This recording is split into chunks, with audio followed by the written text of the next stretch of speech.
الحمدللہ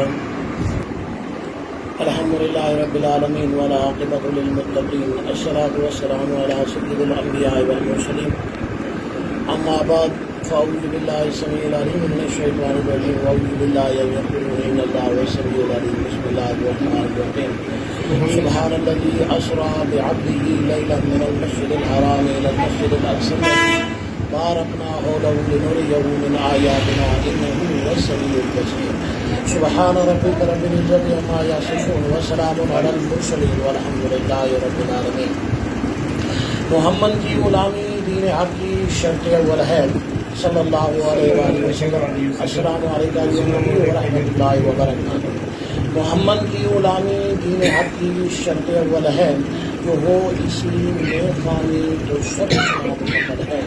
نگاہ عشق مستی میں وہی اول وہی آخر، نگاہ عشق مستی میں وہی اول وہی آخر، وہی قرآن وہی فرقان وہی یاسین وہی کہا۔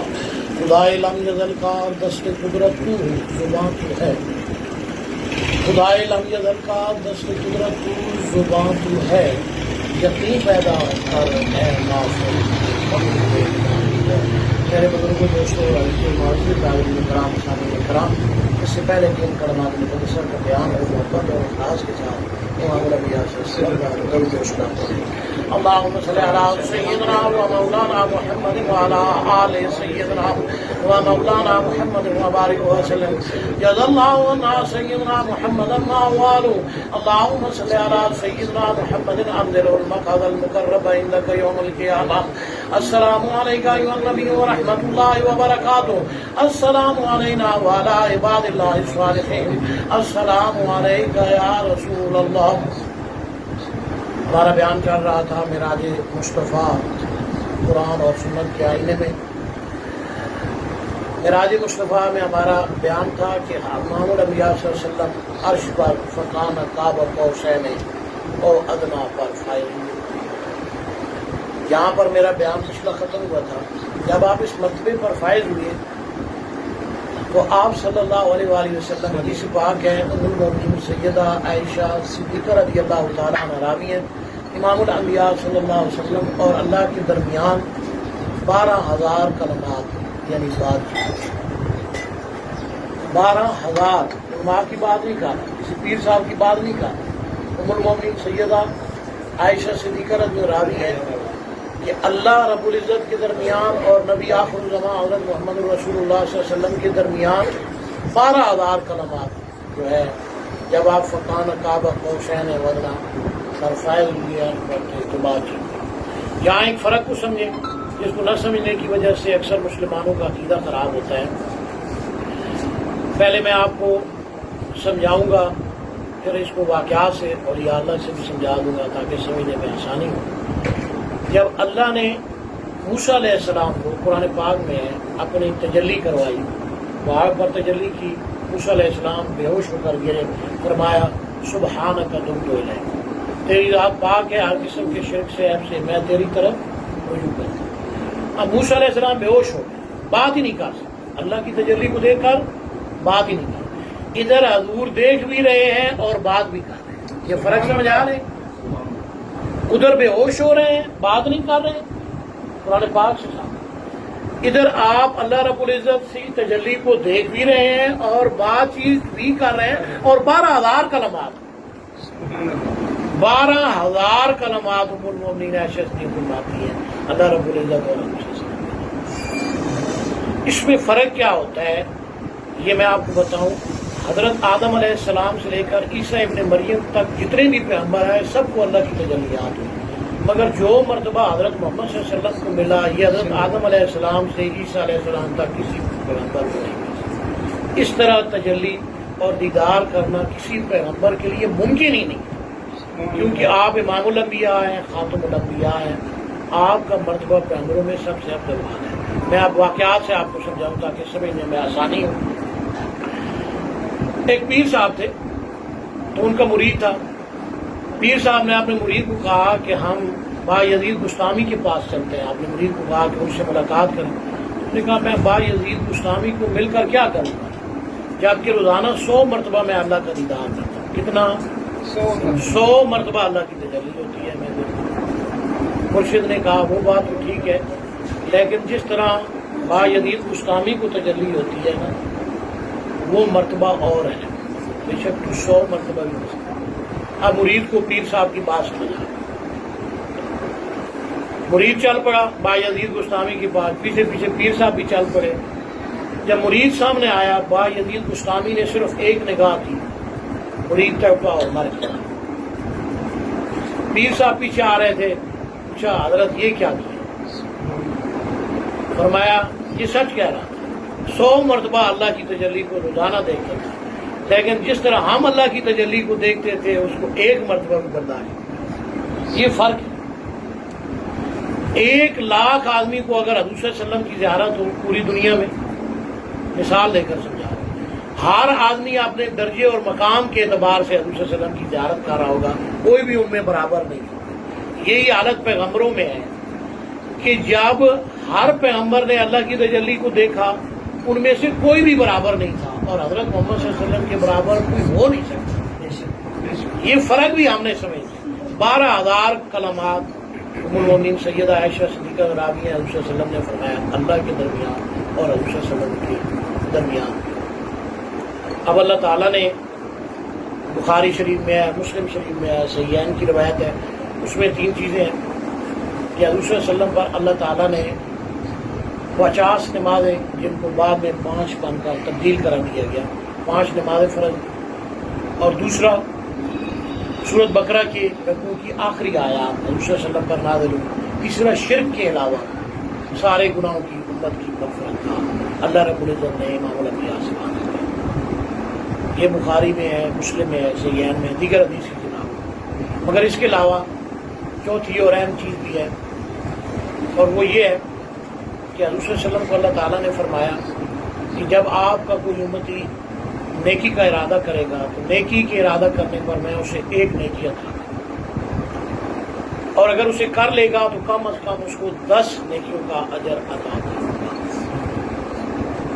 دوسری حدیث میں ہے آپ صلی اللہ علیہ وسلم نے فرمایا کم سے کم 10، 70، 700 یا اس اتنا اجر عطا. تیسری میں ہے 10، 70، 700 یا اس سے بھی زائد عطا. یہ بھی آپ کو عطا ہوا، یہ معراج پر عطا. اور اگر آپ کا کوئی امتی گناہ کا ارادہ کرے گا اور وہ اس کو نہیں کرے گا تو اس کا گناہ نہیں لکھا جائے گا، اور اگر کرے گا تو صرف 1 بدی لکھی جائے گی، 1 گناہ لکھا جائے گا. دوسری حدیث پاک ہے، اس کے راوی حضرت سیدنا ابو ہریرہ رضی اللہ تعالیٰ عنہ ہے. امام الانبیاء صلی اللہ علیہ وسلم نے فرمایا آپ کا کوئی امتی گناہ کا ارادہ کرے گا اور اسے نہیں کرے گا تو اس نہ کرنے کی وجہ سے بھی 1 نیکی میں اسے عطا کروں. گناہ کا ارادہ کیا تھا، نیت کی تھی، لیکن اس نے کیا نہیں ہے. اس میں فرق ہے حدیث میں. اس کے راوی حضرت سیدنا ابو ہریرہ رضی اللہ تعالیٰ عنہ ہے. امام الانبیاء صلی اللہ علیہ وسلم نے فرمایا جب نہیں کیا تو میں اس کے نہ کرنے کی وجہ سے بھی 1 نیکی اسے دوں گا، اور اگر وہ گناہ کرے گا تو پھر اس کے صرف 1 بدی. یہ الگ الگ حدیثیں ہیں جو میں نے اکٹھی پیش کر دی ہیں. بہرحال آپ صلی اللہ علیہ وسلم کا نماز فرض ہوئی، 50 نمازوں کا حکم ہوا، آپ واپس تشریف لائے. 6 آسمان میں آپ کی ملاقات سیدنا موسیٰ علیہ السلام سے ہوئی. موسیٰ علیہ السلام نے پوچھا کہ آپ امت کے متعلق کیا حکم ملا؟ فرمایا 50 نمازیں فرض کی اللہ رب نے. فرمایا میری امت پر 2 نمازیں فرض تھی، وہ اسے پورا نہ کر سکے، 50 کیسے پورے؟ واپس جائیں، واپس جائیں، اس کو کام کرنا. حضور صلی اللہ علیہ وسلم واپس آئے اللہ کے پاس. پھر 5 کام ہوئی. حضرت انس رضی کی روایت ہے، حضرت عبداللہ ابن عباس کی اہل بیت سے روایت ہے، دیگر صحابہ سے بھی روایت ہے. پھر واپس آئے، پھر موسیٰ علیہ السلام نے پوچھا کتنی؟ فرمایا 5 کام ہو گئی. آپ نے فرمایا یہ بھی زیادہ ہے. پھر جائیں، کرتے کراتے 5 رہ گئی. جب 5 رہ گئی تو آپ صلی اللہ علیہ وسلم کو موسیٰ علیہ السلام نے فرمایا یہ بھی زیادہ ہے، واپس جائیں اور کام کروائیں.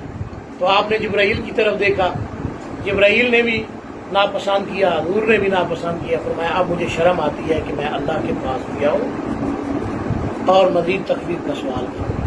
اللہ نے فرمایا میرا حکم ہو کر رہتا ہے، آپ کی امت 5 نمازیں پڑھے گی، میں اسے 50 کا اجر عطا کروں گا. سبحان اللہ. اب یہاں پر کچھ چیزیں ہیں جو سمجھنے کے لائق ہیں، حدیث پاک سے سمجھاتا ہوں جو آپ کو سمجھنے چاہیے.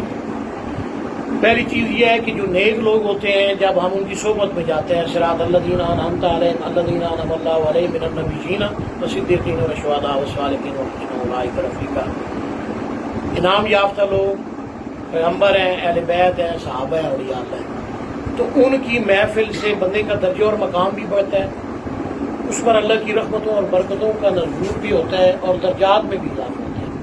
اب موسیٰ علیہ السلام پیغمبر ہیں، جب ان سے ملے 50 نمازیں کم ہوئی اور بار بار اللہ کے پاس گئے، مکانہ قاب قوسین او ادنیٰ پر کون فائد ہوا؟ حضرت محمد صلی اللہ علیہ وسلم پہلے تو ایک دفعہ فائد ہوئی ہے نا، پھر بار بار اللہ کی زیارت، کس وجہ سے؟ موسیٰ علیہ السلام پیغمبر ہے نا، نیک ہے نا، انعام یافتہ ہے نا، نیک آدمی کی صحبت کیسے نفع دیتی ہے میں قرآن اور حدیث سے بیان کر رہا ہوں کہ جب آپ ان کی محفل میں جائیں گے تو آپ مقام قرب پر فائد ہوں گے۔ فکانہ قاب قوسین و ادنیٰ کیا ہے؟ مقام قرب ہے، لا مقام ہے، یہ اللہ کے نزدیک حضور کا درجہ ہے، مقام قرب ہے۔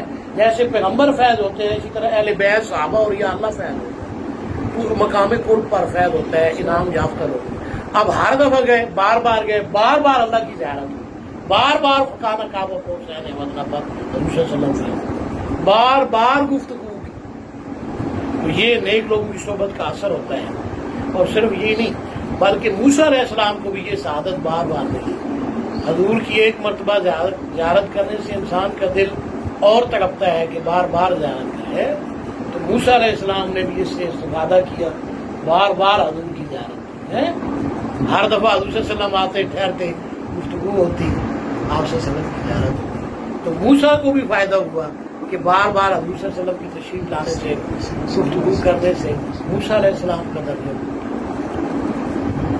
تو دیگر حدیث سے بھی ثابت ہے، حضور صلی اللہ علیہ وسلم نے فرمایا کہ انسان جب ذکر کر رہا ہوتا ہے وہاں پر اللہ کی جماعت فرشتوں کی تلاش کرتے کرتے پہنچ جاتی ہے اور کہتی ہے یہاں ہمارا مطلوب اور مقصود ہے، تو لکھتی ہے نامہ اعمال کو کہ بھائی یہاں پر فلاں فلاں بندہ موجود ہے، ذکر کر رہا تھا۔ تو وہ جب اللہ کے پاس جاتے ہیں، اللہ علیم الخبیر ہے، وہ پوچھتا ہے فرشتوں سے، حالانکہ سارا کچھ جانتا ہے، عیان ثابتہ کا علم ہے، میرے بندوں کو کس حال میں چھوڑا؟ یا رب العالمین فلاں محفل ذکر موجود تھی، ذکر ہو رہا تھا، لیکن وہاں پر ایک بندہ بیٹھا تھا جو ذکر نہیں کر رہا تھا اور وہ توجہ بھی نہیں کر رہا تھا محفل کی طرف۔ اللہ نے فرمایا بیٹھا دوسری محفل میں تھا، تم گواہ ہو جاؤ، میں نے ان سب کو بھی بخش لیا اور ساتھ اسے بھی بخش لیا۔ اب وہ توجہ نہیں کر رہا ہے تب بھی بخشا گیا ہے، محفل کا اثر ہے نیک لوگوں کا، اہل ذکر کی محفل کا۔ تو پیغمبر ہو یا اہل بیت ہو یا صحابی ہو، اس کی ولی کی محفل میں بندہ جائے تو کیسے درجہ بڑھتا ہے، یہ قرآن اور حدیث سے ثابت ہو گیا، پہلا مسئلہ۔ دوسرا مسئلہ جو ہم نے سمجھنا ہے، انتہائی ضروری ہے، اب پوری دنیا میں دو طرح کے عقیدہ ہو گیا ہے مسلمانوں کے اندر۔ ایک مسلمانوں کا گروہ کہتا ہے کہ مرنے کے بعد انعام یافتہ لوگ جن میں پیغمبر ہیں، اہل بیت ہیں، صحابہ ہیں اور اولیاء اللہ ہیں، وہ قبر سے باہر نکل کر مدد نہیں کر سکتے۔ کیا قبر سے نکل کر باہر نکل کر مدد نہیں کر سکتے؟ اس بار بڑے بڑے محدثین، بڑے بڑے فقہاء، مجتہدین انہوں نے بحثیں کی ہیں، یہ بہت بڑا اختلاف ہے، پوری دنیا کے مسلمانوں کے اختلاف کی بات ہے۔ بعض یہ کہتے ہیں کہ قبر سے نکل کر مدد نہیں کر سکتے، چاہے وہ پیغمبر ہو، اہل بیت ہو، صحابی ہو یا ولی۔ بعض کہتے ہیں نہیں، باہر نکل کر قبر سے مدد کر سکتے ہیں۔ اب دیکھیں سیدنا موسیٰ علیہ السلام کتنے 100 سال پہلے اس دنیا سے کل نفس ذائقۃ الموت، موت کا جام پی چکے تھے۔ پھر پینے کے بعد جب انہوں نے یہ موت کا جام پی لیا، کئی پیغمبر آئے، کئی امتیں آئی، آخری امت آئی، حضور صلی اللہ علیہ وسلم آئے۔ آپ قبر سے باہر نکل کر چھٹے آسمان میں نہیں ملاقات کر رہے ہیں حضور صلی اللہ علیہ وسلم، پھر کیا یہ مدد نہیں ہے کہ جو 50 نمازیں ہمارے اوپر فرض ہوئی وہ 5 نمازوں میں تبدیل ہوئی؟ اس کا سبب اور ذریعہ کون تھے؟ سیدنا موسیٰ علیہ السلام۔ ام المومنین سیدہ عائشہ صدیقہ رضی اللہ تعالیٰ راوی ہیں، امام الانبیاء صلی اللہ علیہ وسلم نے فرمایا مسلمانوں پر اللہ نے روزانہ 5 نمازیں فرض۔ حضرت سیدنا عبداللہ ابن عباس رضی اللہ تعالیٰ عنہ راوی ہیں، امام الانبیاء صلی اللہ علیہ وسلم نے فرمایا اللہ تعالیٰ نے 50 نمازیں مسلمانوں پر فرض کی۔ حضور صلی اللہ علیہ وسلم بار بار جاتے رہے، تکفیر ہوئی، یہاں تک کہ اب 5 نمازیں ہر مسلمان پر روزانہ فرض ہے۔ اب آپ اندازہ کریں کہ 50 نمازیں 5 نمازوں میں کیسے تبدیل ہوئی۔ پیران پیر سیدنا شیخ عبد القادر جیلانی رحمۃ اللہ علیہ فرماتے ہیں کہ اگر ہم یہ کہیں کہ موسیٰ علیہ السلام نے اپنی قدرت اور اختیار سے یہ کام کیا تو یہ قدریہ سلسلہ کا عقیدہ ہوگا۔ کس کا عقیدہ ہوگا؟ قدریہ سلسلہ۔ قدریہ سلسلہ کیا ہے؟ نبی آخر الزمان حضرت محمد رسول اللہ صلی اللہ علیہ وسلم نے فرمایا ہر پیغمبر پر جب کتاب نازل ہوئی، صحیفہ نازل ہوا، تو اس میں 2 فرقے رہے، ایک قدریہ اور ایک جبریہ، اور دونوں گمراہ فرقے ہیں، یعنی غیر مسلم فرقے ہیں۔ تو یہ گمراہوں کا اور غیر مسلموں کا عقیدہ ہے۔ اور اگر ہم یہ کہیں کہ اللہ نے موسیٰ علیہ السلام کو یہ اختیار دیا، اللہ نے حضرت سیدنا موسیٰ علیہ السلام کو یہ طاقت دی، اور اس طاقت اور اختیار کی بدولت انہوں نے حضور صلی اللہ علیہ وسلم کی یہ مدد کی اور اس امت کی یہ مدد کی، 50 نمازوں کو 5 نمازوں میں تبدیل کر دیا، تو یہ ما انا علیہ و اصحابی ہر اس آدمی کا عقیدہ ہونا چاہیے، ہر مسلمان کا عقیدہ۔ میری بات آپ کو سمجھ آ رہی ہے کہ مرنے کے بعد ہر پیغمبر، ہر اہل بیت، ہر صحابی اور ہر ولی اپنے درجے کے موافق، وفوق کل ذی علم علیم ولکل درجات بما، ہر درجے والے کا درجہ ہے، اس کے درجے کے موافق جتنا اس کا درجہ ہے، جتنا اس کا علم ہے، جتنی اس کی اطاعت ہے، استطاعت ہے، فاتقوا اللہ ما استطعتم، وہ قبر سے باہر نکل کر مدد کر سکتا ہے۔ یہ میں عقیدہ واضح کرنا چاہتا تھا کہ اللہ نے لوگوں کو طاقت، اور یہ بڑی واضح مثال ہے۔ آج ہر مسلمان جو مانتا ہے نہیں مانتا ہے 5 نمازیں پڑھتا ہے نا، 50 کو نہیں پڑھتا، تو اسے پتہ نہیں ہے کہ یہ 50 تھی 5 کیسے ہوئی۔ موسیٰ علیہ السلام اصل عقیدہ کیا ہے جو قرآن اور حدیث سے ثابت ہو گیا کہ قبر سے باہر نکل کر نیک لوگ جو ہے مدد کر سکتے ہیں، انعام یافتہ لوگ، پیغمبر، اہل بیت، صحابہ، ولی۔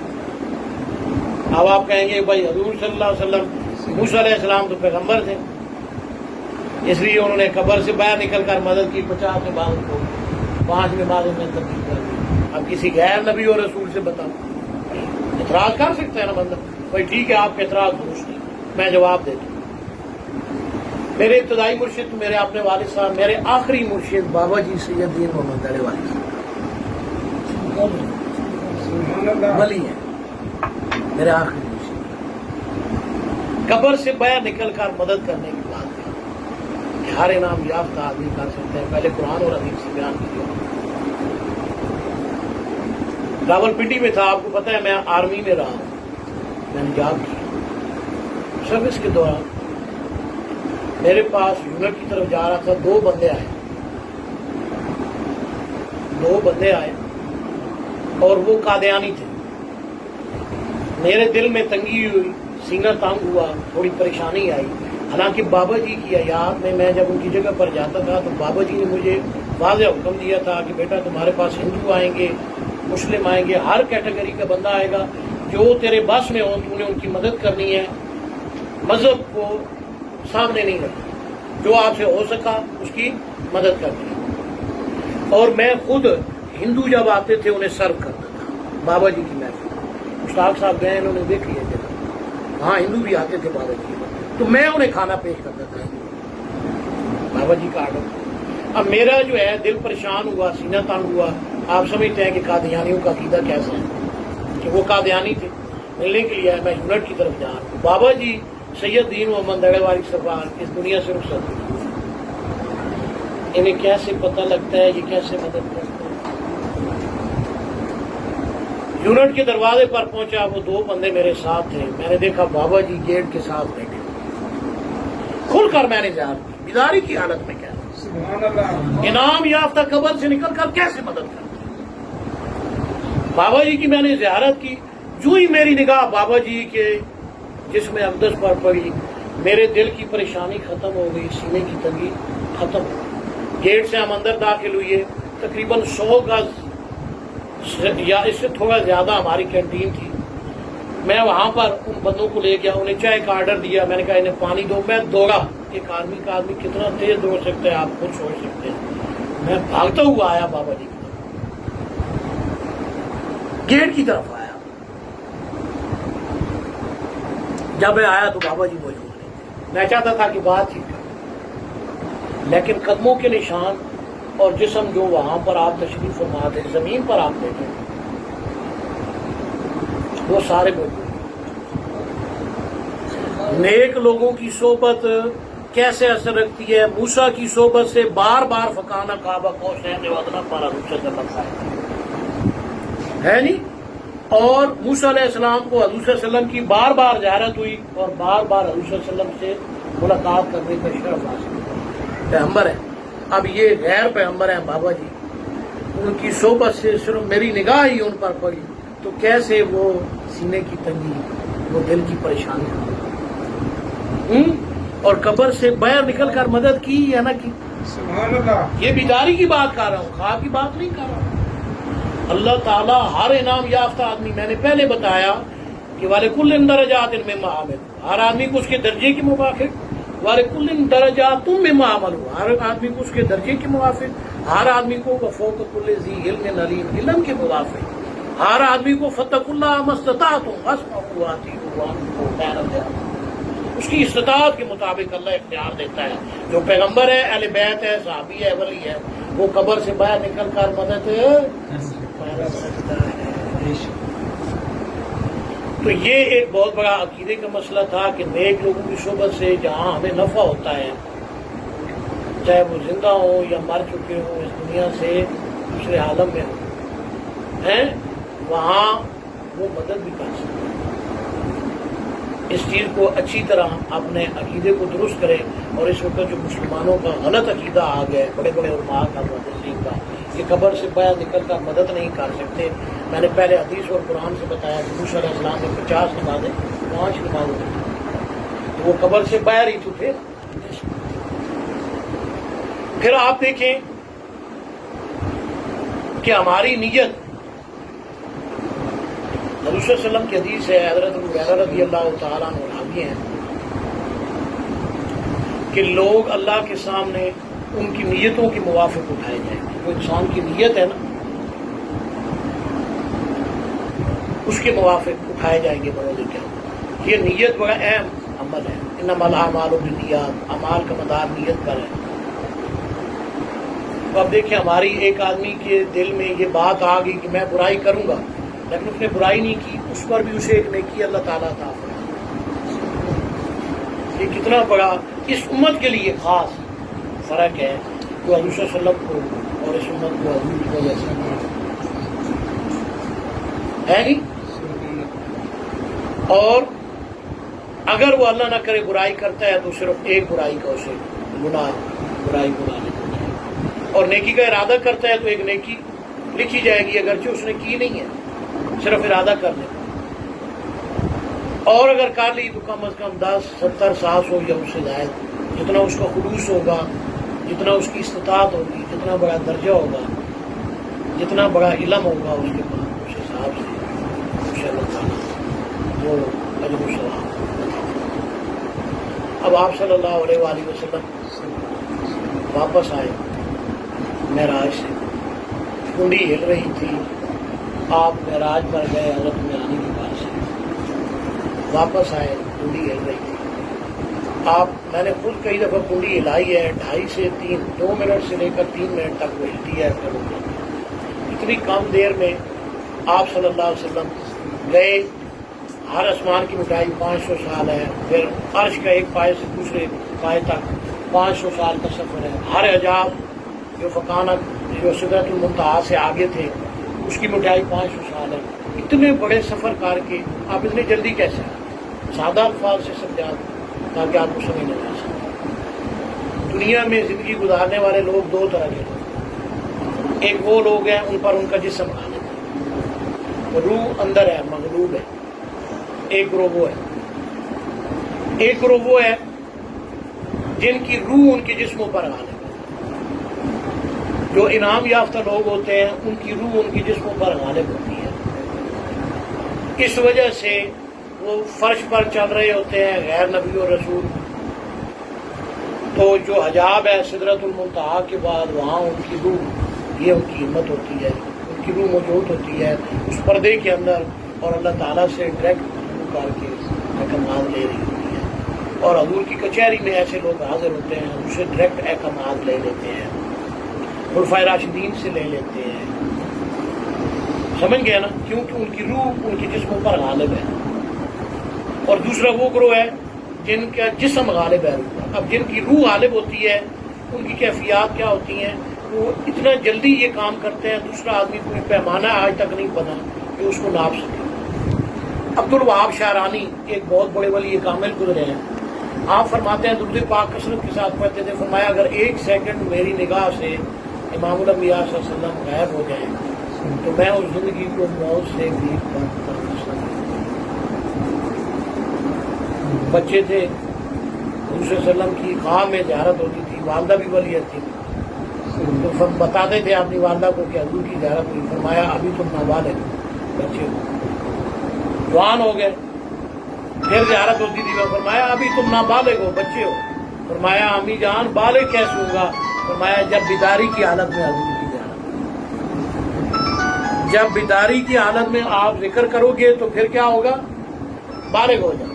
پھر آپ فرماتے ہیں مجھے بیداری کی حالت میں حضور صلی اللہ علیہ وسلم کی زیارت ہونا شروع، فرمایا ابھی بالغ ہوئی ہو، مرد نہیں بنے، مرد نہیں بنے۔ پوچھا امی جان مرد کیسے بنوں گا؟ فرمایا جب مسائل پوچھو گے حضور صلی اللہ علیہ وسلم سے، مسئلے پوچھو گے، یہ میرا مسئلہ ہے یا رسول اللہ صلی اللہ علیہ وسلم، یہ کیسے ہے؟ فرمایا پھر میں حضور صلی اللہ علیہ وسلم کی زیارت کرتا ہوں، اس کی بات ہی کرتا، مسائل ہے۔ والدہ نے کہا اب تم مرد ہو گئے۔ میری بات سمجھ آ رہی ہے؟ صحابہ تو حضور سے ڈائریکٹ لیتے تھے، خرم صاحب سمجھ آ رہی ہے؟ تو یہ تو صحابی بھی نہیں تھے، یہ کیسے لے رہے ہیں؟ یہ صلاحیت اس امت میں بڑے اعلیٰ درجے کے اولیاء اللہ کو رہی ہے، جن میں پیران پیر سیدنا شیخ عبدالقادر گیلانی رحمۃ اللہ علیہ، عبدالعزیز دباغ رحمۃ اللہ علیہ، شاہ ولی اللہ محدث دہلوی رحمۃ اللہ علیہ، جلال الدین سیوطی رحمۃ اللہ علیہ، بڑے شمار اولیاء اللہ ہیں جو بیداری کی حالت میں حضور صلی اللہ علیہ وسلم کی زیارت کرتے اور حضور صلی اللہ علیہ وسلم سے مسائل پوچھتے تھے، یا رسول اللہ صلی اللہ علیہ وسلم کی حدیث کیسے ہے، آپ کا فرمان ہے، پوچھ کس سے رہے ہیں؟ حضور سے پوچھیں۔ سبحان اللہ۔ اسی طرح خلیفہ راشد سے تفسیر پوچھے، حضور سے تفسیر پوچھے، اللہ سے تفسیر پوچھے، فرشتے سے پوچھے۔ آصف بن برخیان ہے، وہ تخت بلقیس لایا، قرآن پاک کی ہے، جب لایا تو اس نے کہا ھذا من فضل ربی، کرامت ہے نا، پیغمبر سے معجزہ صادر ہوتا ہے، یہ اللہ کے فضل سے ہوتا ہے، ولی سے جب کرامت صادر ہوتی ہے کیسے ہوتی ہے؟ اللہ کے فضل سے۔ میں اکثر کہتا ہوں ھذا من فضل ربی، تو آپ کو کیا خیال ہے میں ایسے کہہ دیتا ہوں؟ درس میں جب کہتا ہوں تو ہو سکتا ہے میں نے اس تفسیر کو اللہ سے ڈائریکٹ سیکھا ہو، اس لیے میں کہتا ہوں ھذا من فضل۔ تخت تو دنیا کی چیز تھی نا، تو یہ قرآن کی آیت ہے جس کو آپ ڈائریکٹ اللہ سے سیکھ رہے ہیں، یہ اللہ کا فضل نہیں ہے، یہ تو اس سے بھی بڑا فضل ہے۔ میں اس وجہ سے ھذا من فضل ہی کہتا ہوں، ھذا من فضل ربی، کہ ہو سکتا ہے اس آیت کی تفسیر کو میں نے حضور صلی اللہ علیہ وسلم سے ڈائریکٹ لیا ہو، اس لیے میں کہہ رہا ہوں ھذا من عطاء ربی۔ ہو سکتا ہے وَعِندَهُ عِلْمُ الْكِتَابِ، میں نے اس تفسیر کو، اس آیت کو حضرت علی رضی اللہ تعالیٰ عنہ، حضرت عبداللہ ابن عباس میں فرماتے ہیں نا وَعِندَهُ عِلْمُ الْكِتَابِ، اس سے مراد حضرت علی رضی اللہ، ہو سکتا ہے میں ڈائریکٹ وہاں سے لے رہا ہوں، اس لیے میں کہتا ہوں ھذا، ایسے نہیں کہتا۔ ان چیزوں کو سمجھو، ایسے اپنے عقائد کو درست کرو کہ جن لوگوں کی روح غالب ہوتی ہے ان کے جسموں پر، وہ کتنی تیزی سے حضور کی کچہری میں جاتے ہیں اور بات چیت کرتے ہیں، اللہ سے کیسے کلام ہوتے ہیں، بات چیت کرتے ہیں، خلفائے راشدین سے بات چیت کرتے ہیں، اولیاء اللہ سے بات چیت کرتے ہیں، ان کی رفتار کا آپ اندازہ نہیں کر سکتے۔ دنیاوی اعتبار سے آپ کو دلیل دوں تاکہ آپ سمجھیں، آپ سو رہے ہیں، عام آدمی پر بھی جو کافر ہوتا ہے اس پر بھی اس کا جسم غالب ہوتا ہے، روح مغلوب ہوتی ہے، مسلمان پر بھی ہوتی ہے، مگر مسلمان اور کافر میں ایک فرق ہے کہ مسلمان کلمہ گو ہے، کافر کلمہ گو نہیں ہے، اور مسلمان پر کبھی کبھی روح بھی غالب آ جاتی ہے اس کے جسم پر، جاگتے ہوئے بھی اور کبھی سوتے ہوئے، مسلمان پر اس کی روح غالب آ جاتی ہے، مگر کبھی کبھی ہوتا ہے، قلیل واقع ہوتا ہے، لیکن جو انعام یافتہ ہوتے ہیں ان پر کثرت کے ساتھ روح غالب رہتی ہے، ان کا جسم مغلوب رہتا ہے. یہ فرق ہے. میں آپ کو دلیل دے کر سمجھاتا ہوں. آپ سوئے ہوئے ہیں، آپ خواب میں حرم شریف کی طرف جا رہے ہیں، بیت اللہ کا طواف کر رہے ہیں، یا مسجد نبوی میں حاضر ہیں، خواب دیکھ رہے ہیں. ادھر آپ کا بیٹا آیا یا بیٹی آئی، بہن آئی یا بیوی آئی، اس نے آپ کو اٹھایا، آپ سوئے ہوئے تھے. کتنی دیر میں آپ وہاں سے یہاں آئے؟ جہاز یہاں سے سعودی میں جاتے ہوئے 2 گھنٹے سے زیادہ ٹائم لگائے گا. ایروپلین 2 گھنٹے سے زیادہ ٹائم لگے ہے. چلو میں دوسرے طریقے سے سمجھاؤں. کراچی یہاں سے کراچی تک جب ہوائی جہاز جاتا ہے نا، PIA ایرو ایشیا، 2 گھنٹے لگائے گا. یہاں سے اسلام آباد سے کراچی تک 2 گھنٹے لگائے گا. افریط من الجن جس کو دیو کہتے ہیں، یہاں سے کراچی جائے گا 2 منٹ لگائے گا. 2 گھنٹے کتنے تبدیل ہو گئے؟ 2 منٹوں میں تبدیل. اور روح جب جاتی ہے کتنا لگاتی ہے؟ آپ تھے حرم میں، بیت اللہ کا طواف کر رہے تھے، آپ تھے مسجد نبوی میں، آپ کو آ کر آپ کی بیٹی نے یا بھائی نے یا بیٹے نے یا بیوی نے آ کر اٹھایا. کتنی دیر میں آپ واپس آئے اور آپ بیدار ہوئے؟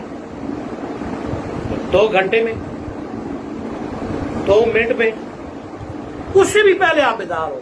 ادھر اس نے حرکت دیا، بیدار. سیکنڈوں کی بات کر رہا، آپ بیدار ہوئے. یہ وہ روح کی طاقت ہے. جسم یہاں پڑا تھا، آپ بیت اللہ کا طواف کر رہے ہیں. جسم یہاں پڑا تھا، آپ مسجد نبی میں آ گئے. کتنی تیزی کے ساتھ. جن کی روح جسموں پر غالب ہوتی ہے، اس کی رفتار کو میچ کرنے والا آلہ آج تک نہ کسی نے ایجاد کیا ہے نہ کوئی کر سکتا ہے. آپ راکٹ پر 1.5 گھنٹے میں پوری دنیا کا چکر لگا سکتے ہیں. ایسے سائنٹسٹ ہیں جنہوں نے پوری دنیا کا کتنے ٹائم میں لگایا راکٹ پہ بیٹھ کے؟ 1.5 گھنٹے میں. صرف 1.5 گھنٹے میں پوری دنیا کا چکر لگا دیا. پیمانہ ہے نا، 1.5 گھنٹہ ناپ لیا نا. روح کا بتا سکتے ہیں کہ عرش سے فرق پا کتنی دیر میں گئی، کتنی دیر میں. سبحان اللہ. سمجھ گئے؟ یہ سیکنڈوں کی بات ہے، کوئی پیمانہ نہیں ہے جس کو آج تک بنایا گیا ہو. حضور صلی اللہ علیہ وسلم جب اوپر گئے نا، سبحان اللہ اسرا بعبدہ لیلا من المسجد الحرام الى المسجد الاقصى الذي باركنا حوله لنريه من آیاتنا انه هو السمیع البصیر.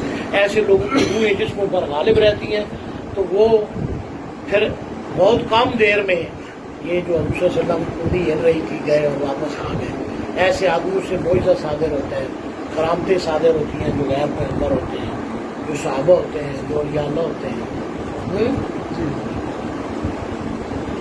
سید شمس الزمان شاہ صاحب ایک ولی کامل گزرے ہیں، اکثر میں ذکر کرتا رہتا ہوں. ویسی اقادریت تھی. مریدین ان کو دبا رہے ہیں، لیٹے ہوئے ہیں، دبا رہے ہیں.